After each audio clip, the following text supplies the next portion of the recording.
Hey everyone, Steve Talon here. This is a follow-up video to We Must Fight for a Right that we already have. If you haven't seen that video, please click on the annotation on your screen to watch it first. The link will also be in the description. I am continuing my crusade against the wacko feminist sisters / escape mental patients, Alysha Brilla, Tameera Mohamed, and Nadia Mohamed. I was going to leave it at the one video I made, but then I found actual footage that one of the sisters took when they were being pulled over by the police officer in Kitchener. So let's watch it. Hey, what are you stopping us about? What are you stopping for? Do you have your lights and horn on your bike? Yeah, we do. Horn?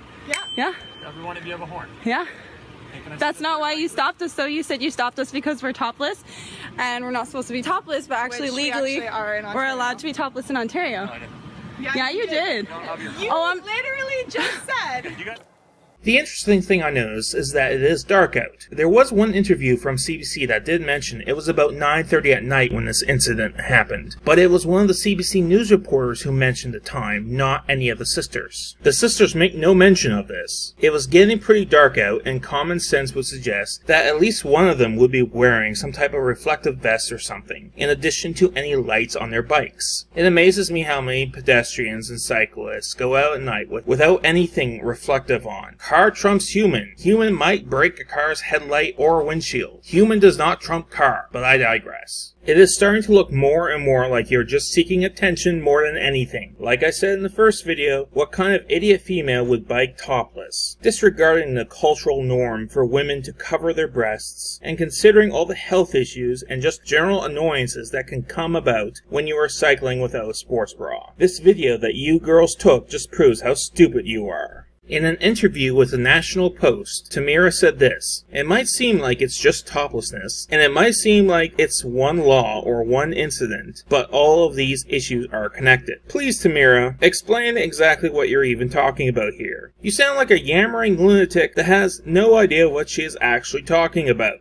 This one sentence is all over the place. Tameera goes on to say, if women cannot go topless in public, if we are so against the desexualization of women's breasts, then we cannot solve problems like street harassment and sexual assault, and all of these things that are connected to the idea that women's bodies belong to men. Okay, so in your delusional mind, the only way we can solve issues such as street harassment and sexual assault is if we force everyone to look at your tits until we are bored to death of them. So please provide an example where this has actually worked before. I noticed a lot of comments that said that breasts were hypersexualized in North America, and how North America is so behind the times compared to Europe, where women swimming while topless is not uncommon. But I have news for you. They are still a sexualized part of a woman's body, you idiot! Stopping street harassment is as easy as not reacting to it. It's that fucking simple. It really is. I get catcalled from women on occasion, and you know what I do? I ignore it. Oh, but I am a man, so I must always want sex, and therefore I always welcome catcalling. No, I don't. It actually makes me kind of uncomfortable. I can choose to react to it, or to just ignore it. Women who behave like this are just idiots, and you know what? So are men who behave like this. You cannot legislate everyone's brain to be wired the way you want, which seems to be what you want.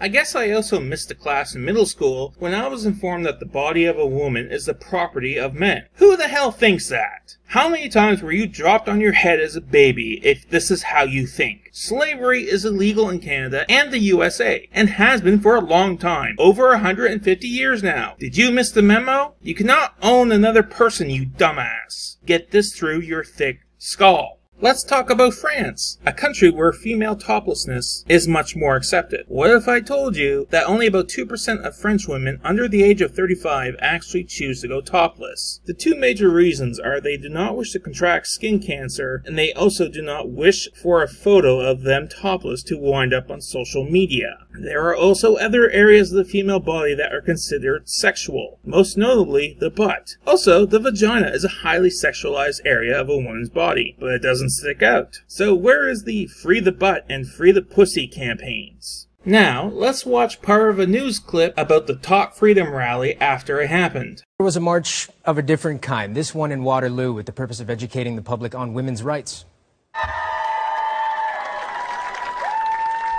Three sisters organized a topless march in response to being stopped by police last week while riding their bikes without wearing shirts in Waterloo. The women say the officer told them it was illegal, though that's actually not the case. Women have had the right to go topless in public since 1996 in Ontario.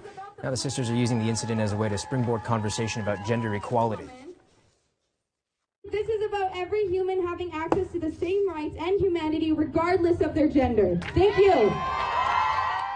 It has been legal for women to be topless in public in Ontario for about 20 years now. Organizers say part of their goal from this rally is to get national exposure and have other provinces change their laws as well.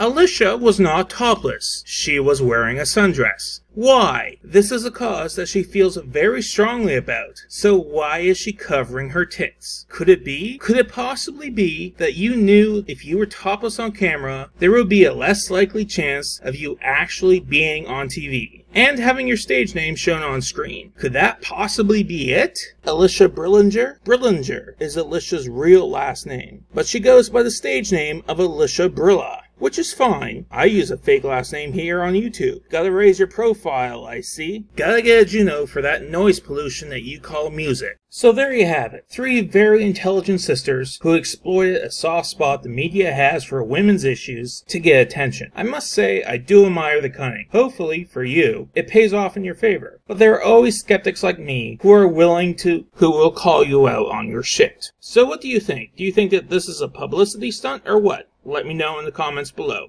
Thanks for watching. Steve Talon out.